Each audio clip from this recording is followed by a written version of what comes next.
നമസ്കാരം. ഉച്ചവരെയുള്ള വാർത്തകൾ സമഗ്രമായി കാണാം. ആദ്യം പ്രധാന വാർത്തകൾ. പന്തീരങ്കാവ് ഗാർഹിക പീഡന കേസ് പ്രതി രാഹുൽ രാജ്യം വിട്ടു. ഇന്ത്യ വിട്ടത് സുഹൃത്തുക്കളുടെ സഹായത്തോടെ എന്ന് കണ്ടെത്തൽ. രാഹുലിന്റെ വീട്ടിലെ CCTV ദൃശ്യങ്ങൾ പിടിച്ചെടുത്ത പോലീസ്. കുടുംബാംഗങ്ങളെ ചോദ്യം ചെയ്യും.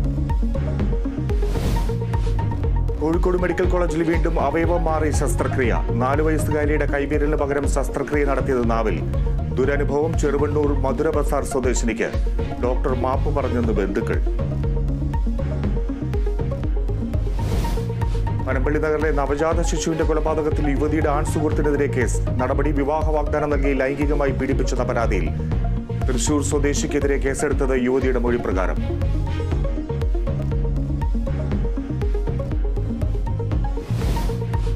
ഒമാനിൽ മരിച്ച നമ്പീത് രാജേഷിന്റെ മൃതദേഹവുമായി എയർ ഇന്ത്യ ഓഫീസിന് മുന്നിൽ പ്രതിഷേധം. നീതി കിട്ടണമെന്ന് ബന്ധുക്കൾ.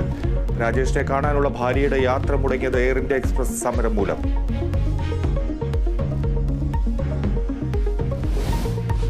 ടിമാർക്ക് നേരെ വീണ്ടും ആക്രമണം. അതിക്രമം ടിക്കറ്റില്ലാതെ യാത്ര ചെയ്തത് ചോദ്യം ചെയ്തതിന്. സംഭവം ഒറ്റപ്പാലത്ത് ബാംഗ്ലൂർ കന്യാകുമാരി ഐലൻഡ് എക്സ്പ്രസിൽ. കൊല്ലം സ്വദേശിയും സുഹൃത്തും കസ്റ്റഡിയിൽ.